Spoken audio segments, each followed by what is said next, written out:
Hola amigos del alma, gracias por estar ahí. Y bueno, no se puede ocultar, hay una emoción escuchar esta cortina y estar haciendo la apertura del primer número de este espacio bio-lógico. Son inevitables los recuerdos. ¿Cómo olvidar que en los difíciles años 70 comenzaba mi aventura periodística en una AM santafesina, con muchas ganas, con la escasa experiencia de los 15 años, con pocas cosas claras en la vida, con tantos miedos e inseguridades que debían luego ser maquilladas y disimuladas, pero con gran voluntad y con tesón? Claro, el tema en aquel entonces era frívolo, intrascendente, las competencias de automóviles. Y eso me fue llevando, tras algunos vaivenes, a otras AM más importantes de Buenos Aires y luego a los más prestigiosos medios europeos del sector, al reconocimiento, al dinero, a la vida estresante, a conocer el mundo y también a los malos hábitos, a hacer lo que hacen todos, a los 100 kilos de peso, a los problemas circulatorios, a la galopante desmineralización, a los desmayos por baja presión y también a sentir el llamado a parar, sí o sí. Y eso ocurrió en los años 90. Ahí operó un clic interno poderoso. Era momento de cambio, sin saber dónde ni cómo, pero había que parar y había que cambiar. Parecía irracional renunciar a privilegios, a los privilegios de los ambicionados, lugares ganados con esfuerzo. Vuelta al país y empezar de cero, en una traslasierra cordobesa tan desconocida como seductora, una seducción a primera vista. Y fueron años sabáticos, con ahorros europeos y una maleta llena de libros de naturismo, que no quedaba más que leer y experimentar al mismo tiempo.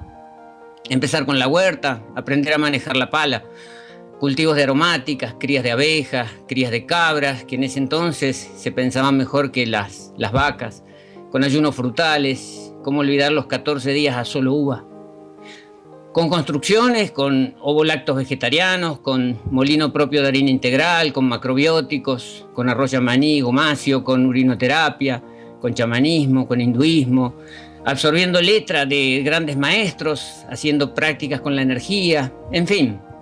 Fueron años de experimentación pura y dura, sin atajos, prueba y error, bajando data, emergiendo el autodidacta, comprendiendo el manual de instrucciones, descifrando lo que parecía que no tenía explicación. Y así empezamos en el 98, siempre a nivel familiar, con los productos apícolas que representaron los primeros eslabones de Prama. Y luego vinieron muchos elementos de la famosa, entre comillas, transición, ¿no? Con alimentos, entre comillas, saludables, que luego hubo que rectificar. Y vino también después la luz más clara. Con los años 2000 comenzó a sonar más fuerte la vibración de lo vivo. Al principio sonaba raro, pero luego todo se hizo más transparente, simple y sencillo. El conflicto ya se disipaba y el ser periodístico, en estado de latencia, se activaba, como se activa una semilla con un poco de humedad y temperatura, lista para germinar y continuar expandiendo la vida. En este caso, continuar comunicando. Y así fue, como un torbellino se manifestó la investigación, vinieron los libros, surgieron los talleres, el comunicador volvía a florecer. Claro, con fines y objetivos algo más nobles, con ideas un poco más claras, con menos incertidumbres y miedos y con toda la fuerza de ese rebrote nuevo que busca la vida.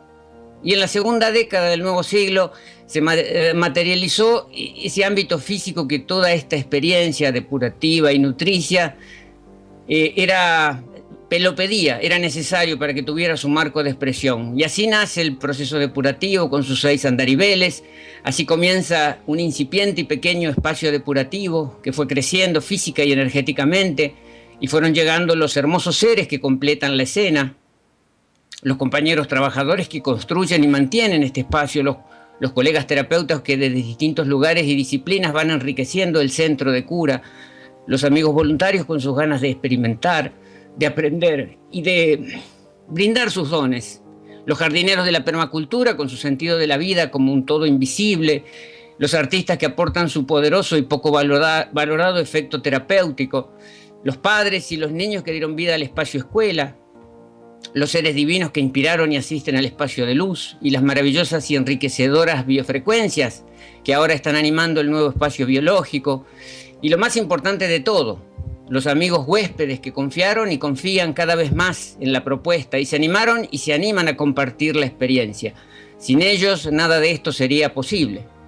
Somos simples canales de una energía maravillosa, de un vórtice increíble que está bañando al planeta. Nada más ni nada menos que canales, consagrados y enfocados al desarrollo de este hermoso centro de cura y de luz, que es nuestro ámbito de vida cotidiano, mostrando que hay otra forma posible de vivir, de relacionarse. Y aquí estamos, como un maravilloso equipo que no por caso aterrizó en Tras la Sierra, ofreciéndonos como demostración y experimentación práctica de que todo es posible, que todo tiene solución, que no tenemos límites, que todo el poder está y estará dentro nuestro, que solo hay que conectarse con la esencia siempre latente, que como la del periodista santafesino de Autitos de Carrera, hoy fructifica en algo más sano, sanador, constructivo y estimulante, en este periodismo de alimentación y salud que semanalmente va a llegar a ustedes siempre a esta hora y por este luminoso canal, el de Ensalada Verde,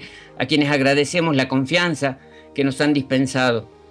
Este espacio radial servirá para acercar información clara y herramientas prácticas, para que el amigo oyente recupere su poder, para que se empodere y compruebe que se puede asumir el control de la vida, que puede haber y puede hacerse autogestión de la salud, que todo está al alcance de la mano y que todo es mucho más fácil de lo que se piensa, que no hay lugar para el miedo.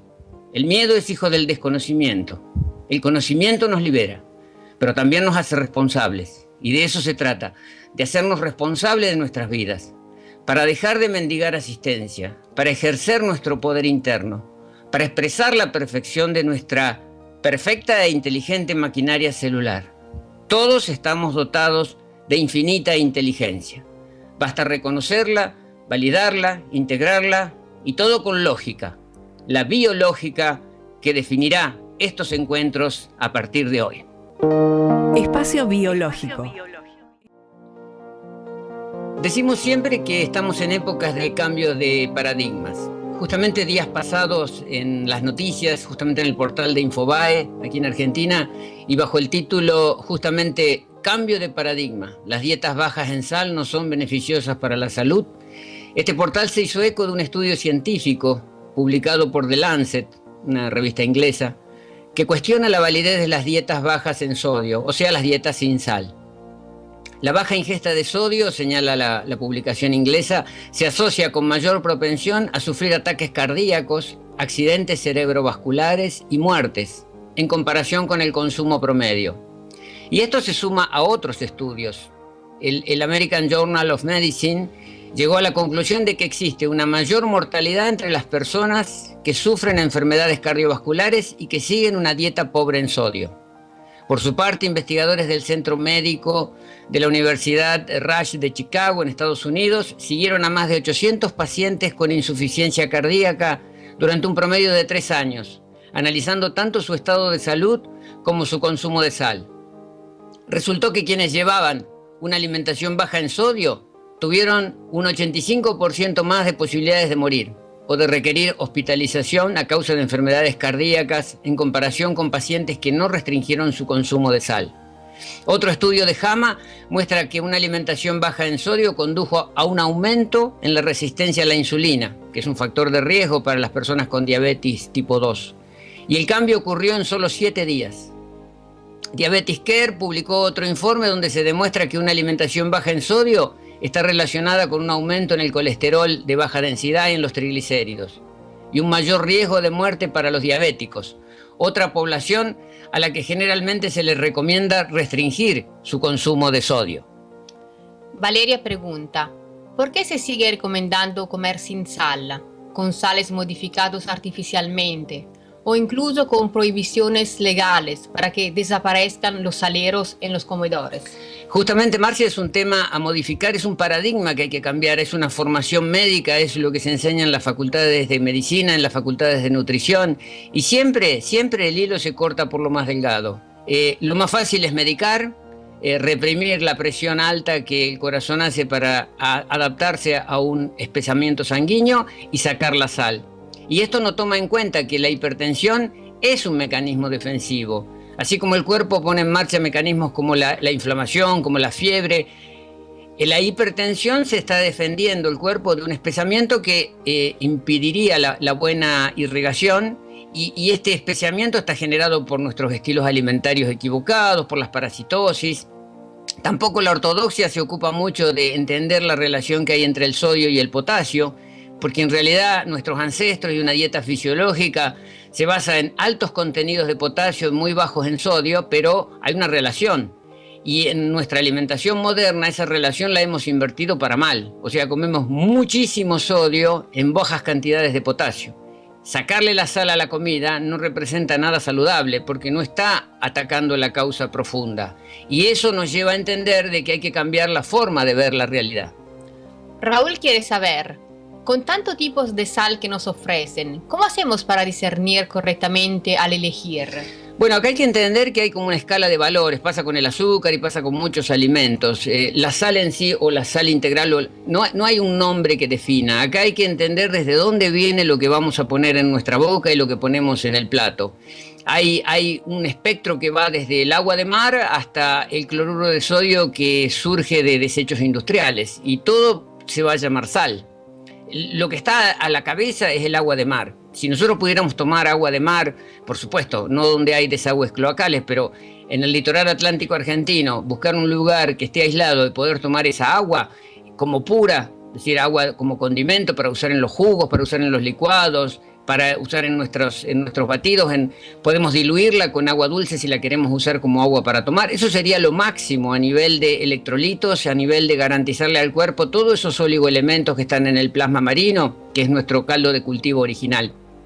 Luego hay evaporaciones de esa agua de mar, y eso lo podemos ver como cristales de roca, las famosas cristales de sal andina o sal del Himalaya, que en realidad son antiguas evaporaciones de viejos lechos marinos que luego han quedado confinados en plegamientos tectónicos, y esas rocas se extraen como si cualquier otro mineral a través de un proceso de minería. Esos cristales se pueden usar diluidos en agua como salmuera o molidos, pulverizados.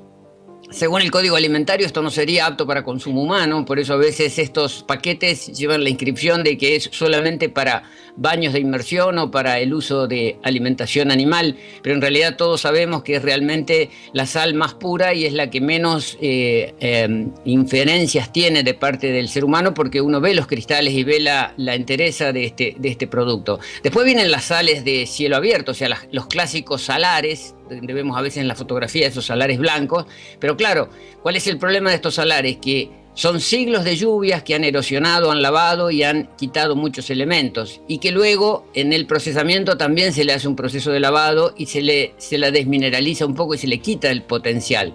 Y por último queda en lo que se llama legalmente apto para consumo humano el cloruro de sodio, que no es más que residuos de procesos industriales. Por ejemplo, cuando se fabrica la pasta de papel, las pasteras dejan un desecho que se llama cloruro de sodio puro, y que según el Código Alimentario eso es apto para consumo humano, y es lo que normalmente compramos, ponemos en nuestras comidas, vemos en el supermercado o usan en muchas elaboraciones industriales, y esa sal es la que es de peor calidad y es la que deberíamos evitar. Jorge pregunta, ¿cuáles son sus consejos para normalizar la presión para siempre?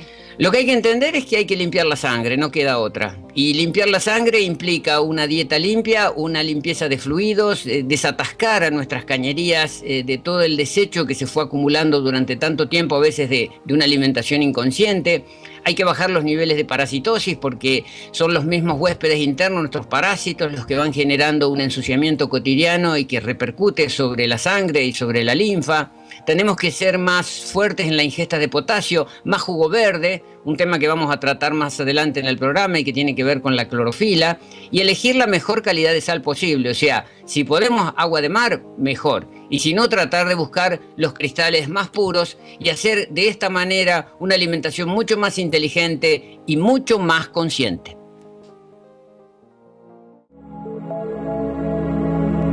Si hay un tema mitológico, es la cuestión de la alimentación para los deportistas o para la gente que hace prácticas deportivas. Atrincherados en monótonas dietas de pastas, harinas, lácteos, proteína animal y cócteles de suplementos, Los asesores, sean médicos o nutricionistas, persisten con sus mitos. Sin embargo, la realidad nos muestra otra cosa. Justamente el jueves pasado, y como este es un programa de actualidad, el semanario, el periódico online Mundo Deportivo, es un diario de Barcelona, publicó declaraciones del número 1 del tenis mundial que justamente está jugando en el torneo de Roland Garros. Veamos qué decía Mundo Deportivo. En Roland Garros, tras superar al belga Steve Darcis en segunda ronda, el tenista serbio desveló otra revolución en su ingesta diaria. No como carne desde hace un año. Soy vegano y solo como pescado de vez en cuando, indicó el campeón. Djokovic descubrió en 2010 que era intolerante al gluten y cambió drásticamente su dieta. Ha descrito incluso un libro cantando las excelencias de evitar los alimentos con gluten, siendo además imagen de una marca importante en el mercado. Su mejor etapa comenzó justo después de que descubriese su alergia a esta sustancia de consumo masivo. En esta línea están Serena Williams, que es la número 1 del tenis femenino, que es además crudivegana desde hace unos años y está asesorada por el conocido médico americano David Wolf. También el mismo Andy Murray lo reveló a la Gazzetta dello Sport, el periódico italiano. Deje de comer cualquier cosa que se extrae a partir de trigo o contiene un grado mínimo de gluten. Son un montón de cosas, tales como snacks y galletas. Lo difícil es encontrar alimentos libres de gluten. Y además, he dejado la leche de vaca. Y a esto que dicen los tenistas se agregan los futbolistas de élite. Veamos qué pasa con los deportistas que están en la cresta de la ola.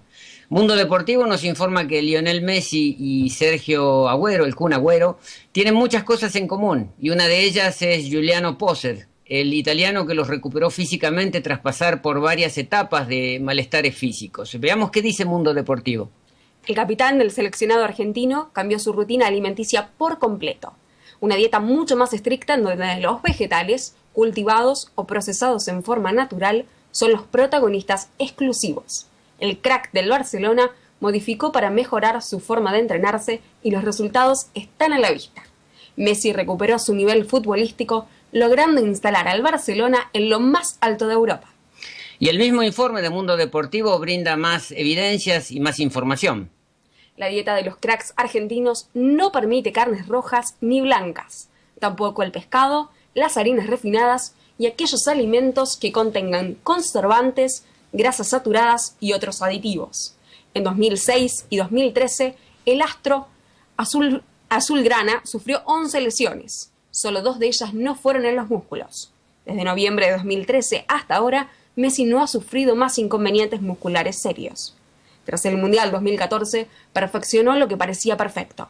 Perdió 3,5 kilos de peso y su cuerpo, ya privilegiado, se volvió más fibroso y liviano, y por ende más ligero y ágil. En el caso del Kun Agüero, el delantero ex Independiente y Atlético de Madrid y actualmente en el Manchester City, confesó ante un periódico inglés. Tuve que cambiar muchas cosas, empezando por la alimentación. Necesitaba un estilo de vida más saludable y Poser me dijo lo que tenía que modificar. No más pasta, ni azúcar y afuera la carne. Alimentos que solía comer mucho tuve que dejarlos de lado. El Kun agregó: no he tenido más lesiones musculares esta temporada. Antes, por ejemplo, después de cada 3 lesiones de entrenamiento, tenía que parar, y he mejorado. También he hecho muchos tratamientos después de los entrenamientos y ahora espero poder seguir así hasta la final de mi carrera. Esto pasa en la élite, pero en lo pequeño, en nuestro pequeño mundo del espacio depurativo, hemos visto y hemos comprobado a través de experiencias prácticas que los andariveles potencian los ya benéficos y magníficos cambios alimentarios a los que hacen referencia en estos textos periodísticos. Lo hemos visto en experiencias de ciclistas, boxeadores, tenistas, remeros, y es increíble que estas constataciones, por ejemplo, gente que estaba en las últimas posiciones y que pasa a estar en puestos de vanguardia, gente que tiene más resistencia, que se lesiona menos, que tiene mayor capacidad, y también en prácticas de contrarreloj, que es donde ya hay una información mucho más objetiva. Ya salimos de la subjetividad que me parece que ando mejor. Pero aun cuando el reloj nos da una constatación objetiva, hay como una cierta resistencia de los beneficiados del proceso en aceptar la perfección del cuerpo. Conocimos un caso donde la práctica era de remo olímpico en lago, es una práctica, va contra reloj, La persona estaba muy contenta con sus cambios, había hecho ya varias hepáticas profundas, estaba bajando sus tiempos, y eso evidentemente es algo que es perfectamente constatable. Pero en la intimidad empezó con preguntas tipo como que me siento demasiado flaco, me parece que no tengo tono muscular. Y la pregunta que uno hace es la de siempre, ¿no? ¿Cómo te sentís? Bien. ¿Cómo está el reloj? Mejor. Y entonces, ¿cuál es la duda? Y la duda es que yo me veo más delgado. Y realmente la persona lo que no está comprendiendo ahí, que lo delgado es la eliminación de toxinas. Es decir, yo estoy eliminando toxinas, el cuerpo elimina todo lo que es superfluo y no imprescindible, y entonces uno al espejo se ve como más delgado, pero en realidad es más eficiente. El cuerpo lo que necesita es eficiencia y no necesita arrastrar una masa que no sirve para nada, que eso viene a ser nuestra grasa y nuestros excesos tóxicos. Entonces, cuando la realidad nos demuestra que hay una estructura perfecta como el cuerpo, que bien tratada, bien nutrida y depurada nos da la máxima eficiencia, a veces también nos cuesta aceptar esa realidad. Y estas demostraciones y constataciones más que evidentes, que son objetivas, que son incontrastables, deberían hacer cambiar la realidad, pero seguimos asistiendo a multitud de lesiones, calidad de vida degradadas, rostros llenos de granos por TV, recientemente muchos jóvenes deportistas sufriendo muertes súbitas en medio de competencias y prácticas oficiales. Y la pregunta es, ¿hasta cuándo? ¿Qué esperamos para cambiar el paradigma y qué esperamos para entender la sabiduría del cuerpo y apoyarla con métodos tan simples como una nutrición fisiológica y una práctica depurativa? ¿Quién hoy día no usa analgésicos o quién no toma analgésicos? Antes era algo que se limitaba a algún caso puntual o algún caso específico, pero hoy debido a una suma de factores como el ensuciamiento corporal, la toxemia, que se ha hecho generalizada, globalizada, los cuerpos que están ácidos, la parasitosis crónica, algo que ya vamos a tratar más adelante en este mismo programa, se ha instalado como cotidiano el desborde de la histamina, que es un componente de la química corporal, y esto provoca un desmedido incremento de la hipersensibilidad al dolor y la inflamación. O sea, a la gente hoy en día se le manifiestan más las cuestiones que gatillan el efecto dolor, pero también hay una mayor sensibilidad y un mayor estado de colapso. Justamente una noticia que llega en estos días a través de la web informa que el analgésico más consumido del mundo alivia el dolor pero mata la empatía, es decir, la relación que existe entre la respuesta psicológica, las respuestas emocionales y lo que estamos haciendo para un dolor físico. Y hay precisamente esta publicación española hace referencia a estudios que se hicieron en Estados Unidos y toma en cuenta que estamos hablando de un medicamento que se ha convertido en nuestro mejor aliado para combatir el dolor y la fiebre, debido justamente a sus propiedades analgésicas y antifebriles. Nos referimos al paracetamol. De hecho, es uno de los medicamentos más consumidos del mundo y el segundo medicamento más vendido en España, según le informa el sitio hispano rinconpsicología.com. En Estados Unidos, 1/4 de las personas consumen paracetamol cada semana. Veamos, con la ayuda de los amigos de Facundo, que nos van a dar una mano en este programa, qué es lo que dice el informe español y cómo esto se va relacionando con nuestras respuestas emocionales.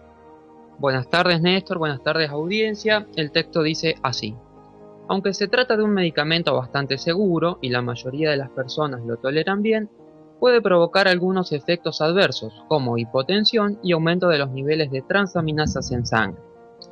Pero el problema es que afecta al hígado cuando se toma de manera continuada y en dosis altas. Recientemente salió a la luz un metaanálisis que incluyó los datos de 670.000 pacientes en el que se evidenciaba que el consumo sistemático de este medicamento aumenta un 63% las probabilidades de morir de manera inesperada, incrementa en un 68% el riesgo de padecer un infarto o un ictus y existe un 50% más de probabilidades de padecer úlcera o sangrado estomacal.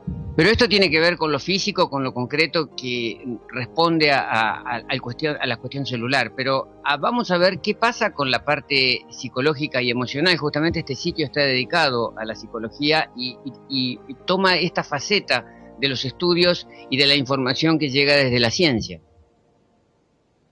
Sus efectos psicológicos apenas se han comenzado a estudiar. Hace apenas un año, un estudio descubría que el paracetamol reduce nuestra capacidad para experimentar emociones positivas y ahora una investigación llevada a cabo en la Universidad Estatal de Ohio ha desvelado que el paracetamol no solo mata el dolor, sino también nuestra empatía. ¿Cómo se hizo el estudio? El estudio fue realizado sobre 80 estudiantes universitarios, la mitad recibiendo una dosis de 1 gramo de paracetamol y la otra mitad un placebo. Los resultados mostraron que quienes habían tomado paracetamol registraban índices más bajos de dolor y una menor empatía.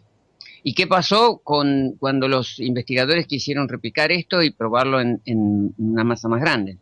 Los investigadores replicaron el experimento sobre 114 estudiantes y los expusieron a sonidos fuertes y desagradables. Curiosamente, quienes tomaron el paracetamol indicaron que la experiencia no era tan desagradable y tampoco lo sería para otras personas. Pero los investigadores fueron un paso más allá y decidieron comprobar el nivel de empatía con el sufrimiento emocional a través de una experiencia donde debían rechazar a una persona. Ahí lo que se vio que quienes consumieron paracetamol no se mostraron preocupados por herir los sentimientos de la persona rechazada. Se sabe que la empatía estimula las mismas zonas cerebrales que se encuentran activadas en el cerebro de la persona que experimenta dolor. Como el paracetamol actúa directamente sobre nervios y receptores del cerebro, cortando la señal de dolor, es comprensible que su consumo pueda disminuir nuestra capacidad para ponernos en el lugar de los demás. La empatía no solo es fundamental para comprender a los demás, sino que también nos ayuda a regular nuestro comportamiento en base a las señales que percibimos. Quien ha tomado paracetamol y discute con una persona es probable que sea más agresivo, ya que no es capaz de medir el alcance de sus palabras y actitudes.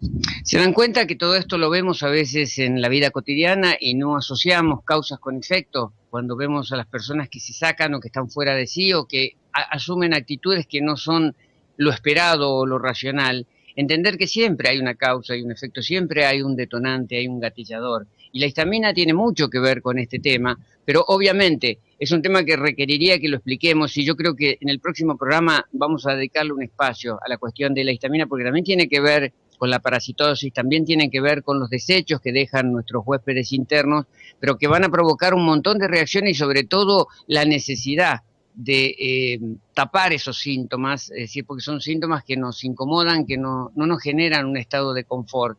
Y entonces entramos en circuitos viciosos donde para ir tapando síntomas del mismo desorden vamos generando mayores promotores del desorden y así se va degradando nuestra calidad de vida, que es un poco lo que deberíamos defender y es lo que a veces se nos va de la mano. Muchas de las consultas que llegan habitualmente a nuestra casilla de correos y a nuestras demandas de respuestas a través de teléfono tienen que ver con la problemática de los niños, las clásicas afecciones de estas épocas del año, los problemas de vía respiratoria, que el frío, que el contagio en la escuela, que los virus, que las bajas defensas. Y yo creo que en realidad bajo estas preguntas o detrás de estas preguntas o subyacente a estas preguntas hay una subestimación de la sabiduría, la inteligencia y la potencia de nuestro cuerpo, de nuestro sistema celular y bacteriano.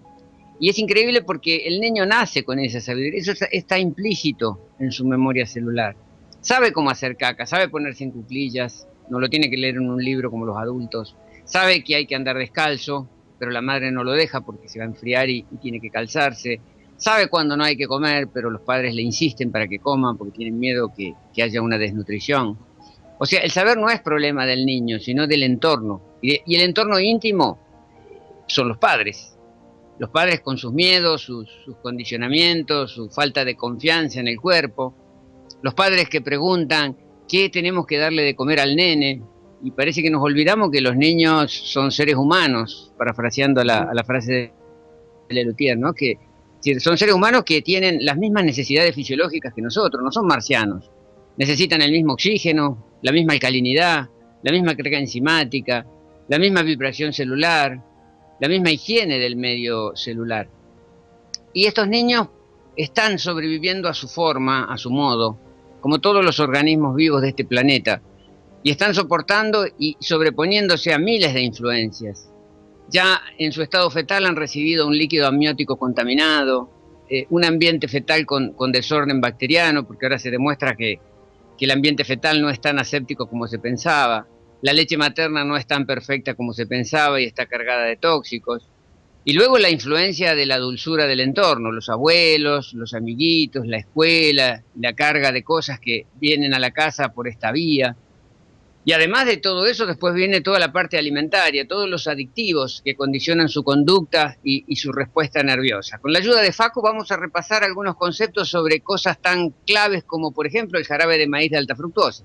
Este jarabe, que está omnipresente en la producción industrial de alimentos, genera reacción similar al consumo de morfina, da sensación de placer, activa el circuito de recompensa como la cocaína y lo peor, genera aversión por la comida saludable.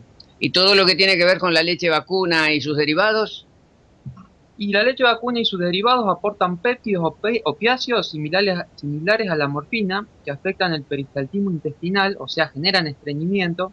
Además incitan el consumo de alcaloides estimulantes que neutralizan la apatía y además generan obnubilación mental, o sea, tenemos una gran incapacidad para tomar decisiones y además provocan adicción. ¿Y qué pasa con la famosa azuquitar, que en definitiva es sacarosa? Se une a los mismos receptores opiáceos que la cocaína. ¿Y qué pasa con el bifecito y la carne cocida? 100 gramos de carne cocida contienen la misma cantidad de carbolinas, que son adictivas y mutagénicas, que el humo de 1050 cigarrillos. Y con las papitas, porque el bifecito se acompaña con las papitas fritas. Y las papitas estimulan la secreción intestinal de endocannabinoides, análogos al cannabis y con similares efectos. O sea, como la marihuana. ¿Y qué pasa con los cereales y las papas? Porque en definitiva los niños van a tener esto como base en su alimentación. Contienen benzodiazepinas activas que tienen efecto calmante al estimular el neurotransmisor que activa mecanismos de recompensa y placer, tal como hacen la heroína, morfina o marihuana. Y volvemos al bifecito y a la carnecita porque ahí hay un efecto euforizante. Sí, por acción del ácido úrico, que para nuestra fisiología corporal es molecularmente equivalente a la cafeína. Un bife de 100 gramos equivale a 5 tazas de café expreso de un barcito. Ahora empezamos a entender por qué el nene a veces está pasado de vuelta y no entendemos por qué. Y el glutamato monosódico, porque acá aparece una sigla, el GSM o glutamato monosódico S21, que está omnipresente en todo producto que se compre y que no es legislado como un peligro, pero realmente es una alarma. Está asociado con déficit de atención, el famoso DDA, adicción, alcoholismo, alergias, esclerosis lateral amiotrófica, Alzheimer, asma, fibrilación auricular, autismo, diabetes, resistencia a la insulina, depresión, mareos, epilepsia, golpe de calor, hipertensión, hipotiroidismo, hipoglucemia, síndrome de intestino irritable, inflamación, migraña, y por ahí sigue la lista, que es larguísima. Exacto, y a todo esto se suma algo que nos va a ocupar en el último módulo de nuestro programa de hoy, que es el tema de los parásitos, a los cuales los niños están muy expuestos. Tenemos un gran problema que manipulan la conducta del huésped y son los promotores de nuestra apasionada demanda de elementos que satisfacen sus necesidades, azúcares, por ejemplo, tan demandada en los niños.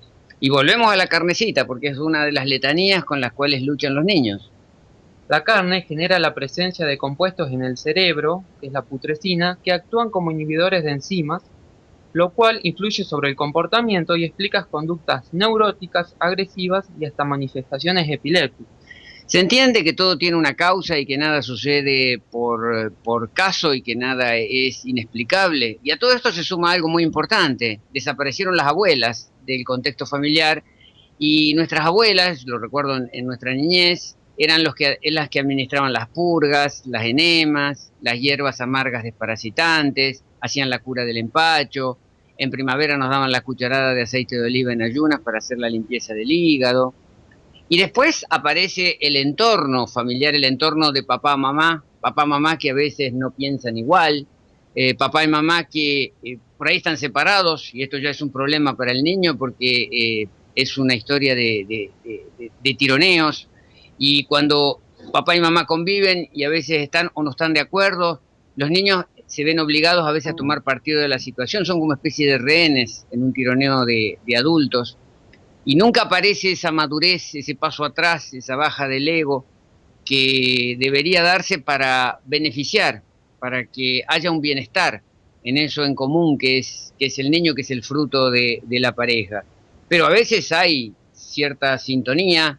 Néstor, come ponemos los límites a los niños? ¿Cómo podemos ser más coherentes? Bueno, ahí es justamente lo que estaba diciendo, cuando hay cierta sintonía y cuando los padres aparentemente están de acuerdo, también en ese acuerdo aparece esta falta de sensación de autoritarismo. O sea, hay una falsa sensación de que yo voy a ser demasiado autoritario, mis padres han sido demasiado duros conmigo, yo no lo quiero ser, yo tengo miedo a coartar la libertad del niño, pero en definitiva, es mi incapacidad de poner condiciones que yo mismo debo respetar. Es decir, está bueno que el padre genere una línea, pero es una línea que él la tiene que tener impecable en sí mismo, él la tiene que llevar adelante y tiene que ser el ejemplo para que el niño lo que vea es realmente lo que se dice llevado a la práctica. Entonces ya tenemos que ser más claros con nosotros, tenemos que tenerla clara. Más claro y más coherente. Y tenemos que estar anclados en nuestro principio, en nuestras convicciones, en nuestra seguridad. Tenemos que haber sido experimentadores de un proceso de limpieza, de higiene. Pero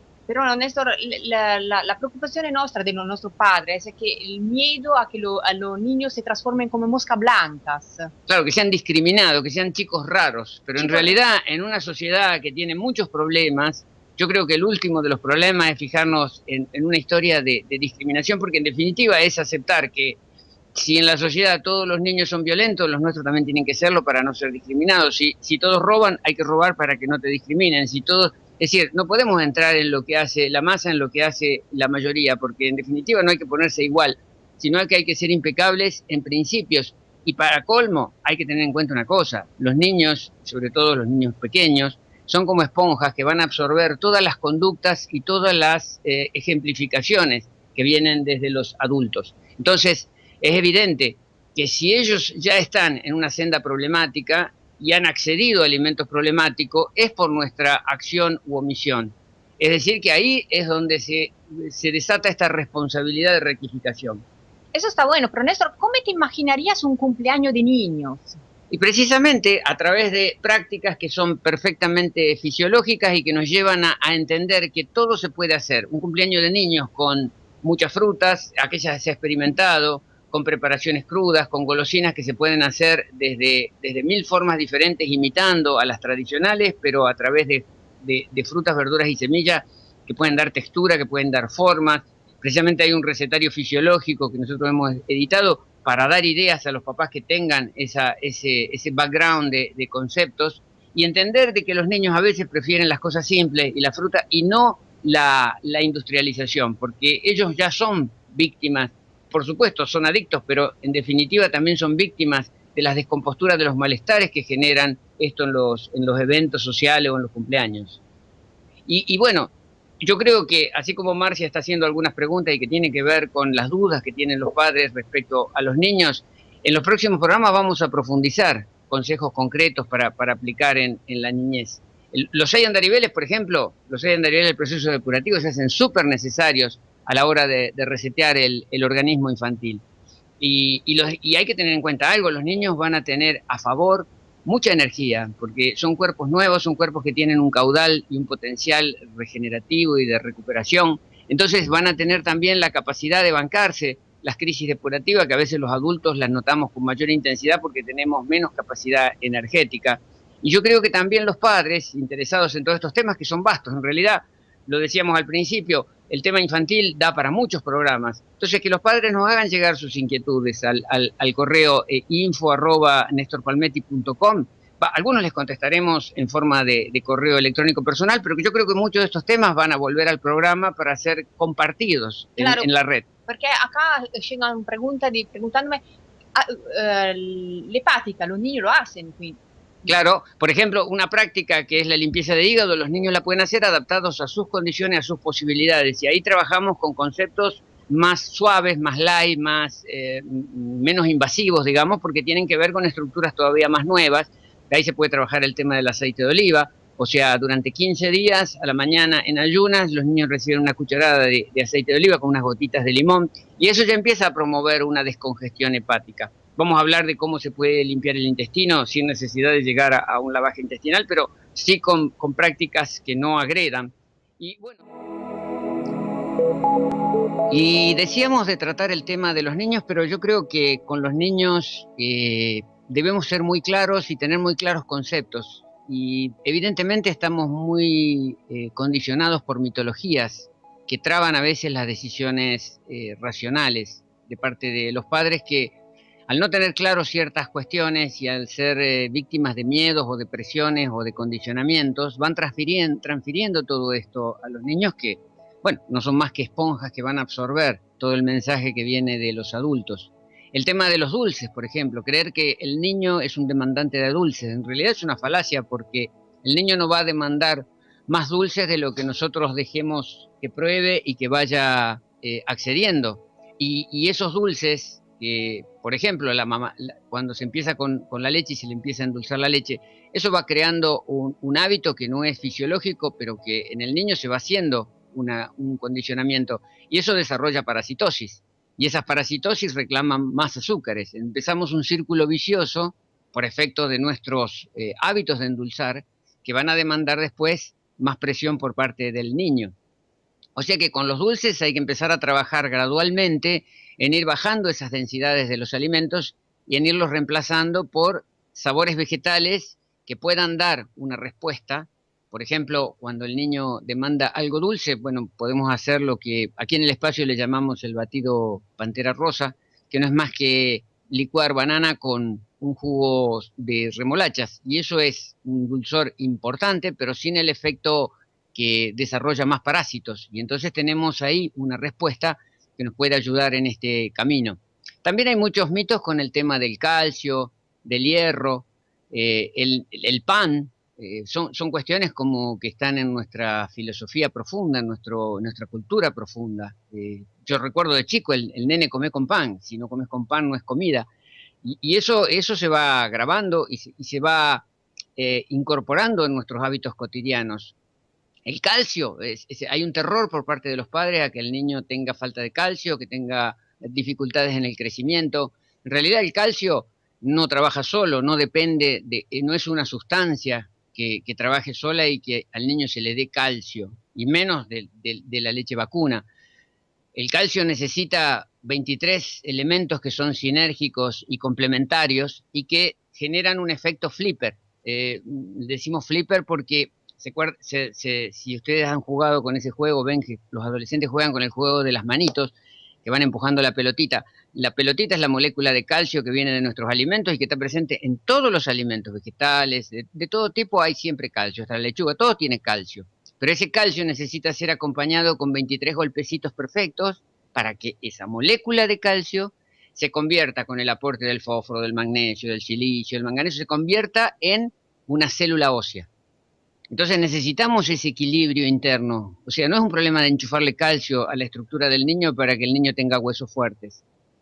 Y además tenemos que tener en cuenta que así como hay una serie de minerales que en sinergismo van a apuntalar la función ósea y el destino óseo de ese calcio, también tenemos antagónicos, porque cuando alguno de estos elementos, por ejemplo el fósforo, se pone demasiado alto en relación al calcio, lo va a inhibir. Es decir, que todo fósforo excesivo va a generar una desmineralización, o sea, no va a permitir la mineralización correcta. Y esa relación es una relación que, bueno, es conocida, es 2,5 de calcio por 1 de fósforo. En nuestra estructura funciona así. La leche vacuna, por ejemplo, tiene 1 de fósforo y 1 de calcio, o sea que hay excesiva cantidad de fósforo por el poco calcio. ¿Eso qué quiere decir en términos prácticos? Que ninguna molécula del calcio de la leche vacuna va a llegar a célula ósea simplemente porque está presente una alta cantidad de fósforo que va a inhibir esa calcificación. Y vamos a darnos cuenta que los países con más alto consumo de productos lácteos son los que tienen más alto índice de osteoporosis y de baja densidad en los huesos. Es decir, que se confirma a través de la práctica lo que se sabe conceptualmente.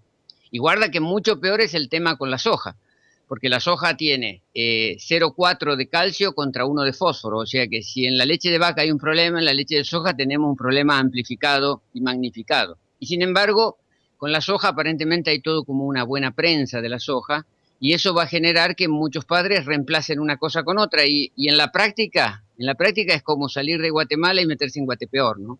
Porque la soja tiene un montón de problemas, las lectinas que deprimen el crecimiento, inhibe nutrientes y enzimas, las isoflavonas generan tiroidismo y cáncer, hay problemas en las nitrosaminas que se generan por la cocción, tienen mucha carga de aditivos por su bajo sabor, y van a generar en los niños problemas como los que hemos constatado en ciertos casos, donde padres vegetarianos, impecables, preparando en casa una lechita de soja y no comprando los juguitos comerciales, generaron en poco tiempo en sus bebés, en sus niños, cirrosis hepática o leucemias, o sea, problemas que son importantes y que deben ser evitados. Por lo tanto, el mensaje es claro: no soja, y evitar la leche vacuna, porque evidentemente ahí también hay un problema. Pero bueno, en definitiva, ya nos estamos dando cuenta de que partimos a veces de muchos conceptos mitológicos, y luego de algunos consejos vamos a seguir con otros de estos mitos que tienen que ver con la calidad de la alimentación que les proveemos a nuestros niños.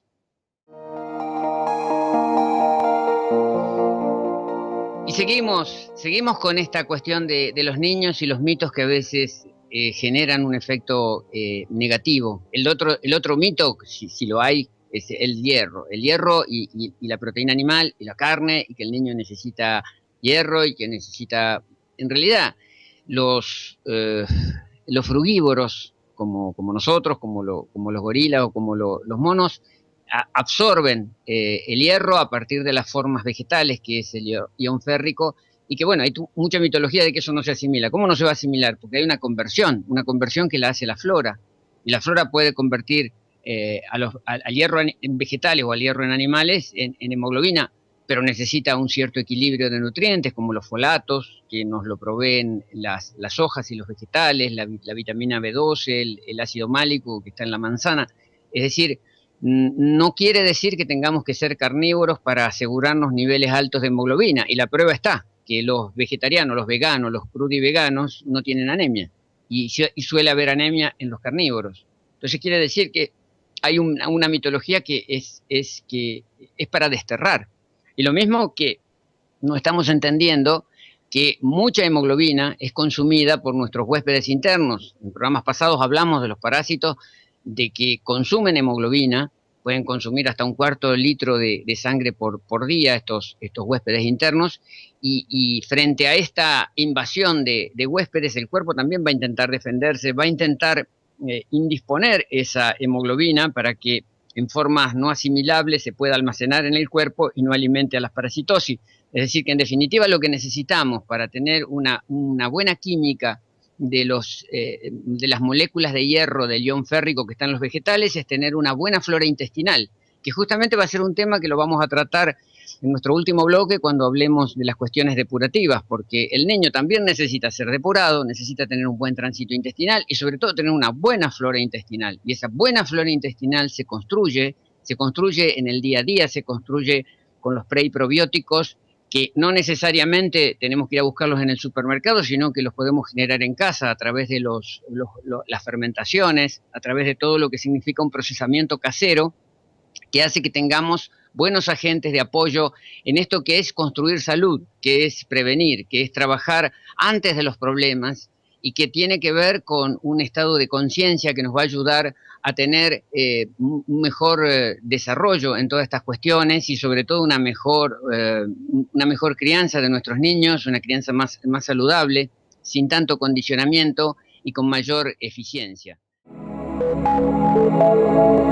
Y hace unos días apareció un informe del doctor Joseph Mercola, un médico americano que tiene un sitio muy recomendable, mercola.com, donde publica muchísimo material que sabe alertar sobre estas problemáticas o cuestiones no tomadas en cuenta por el sistema.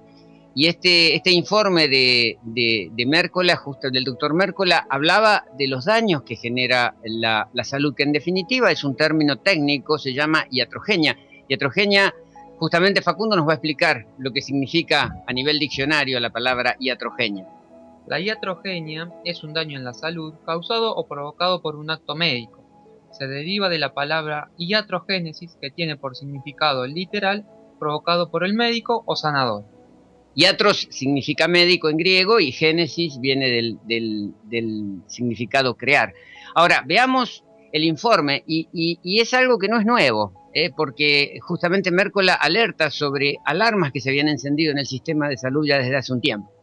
En el año 2000, el Journal of the American Medical Association publicó un estudio que revelaba que los médicos son la tercera causa principal de la muerte en los Estados Unidos. La doctora Barbara Starfield fue la autora del estudio de JAMA y su investigación documentó cómo la asombrosa cifra de 225.000 habitantes de los Estados Unidos muere por causas iatrogénicas, es decir, su muerte es ocasionada por la intervención, actuación o terapia de un médico u hospital. Sus estadísticas, que pocas personas creían, mostraban que cada año 12.000 personas mueren a causa de una cirugía innecesaria. 7.000 personas mueren a causa de los errores de medicación en los hospitales. 20.000 personas mueren a causa de otros errores en los hospitales. 80.000 personas mueren a causa de infecciones adquiridas en los hospitales. Y 106.000 personas mueren a causa de los efectos secundarios negativos de los medicamentos que toman por prescripción.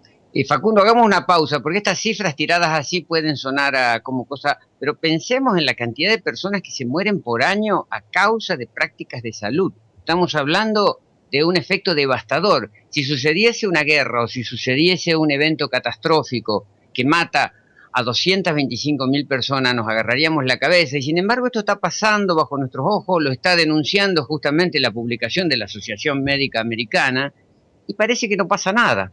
Y el informe sigue. Un nuevo estudio, divulgado ahora por la publicación British Medical Journal, informa que las negligencias médicas acaban con la vida de un estimado de 250.000 habitantes en los Estados Unidos cada año, una cantidad mayor de alrededor de 25.000 personas por año a partir de las estimaciones de Starfield. Eso significa que las negligencias médicas continúan siendo la tercera causa de muerte después de las enfermedades cardíacas y el cáncer.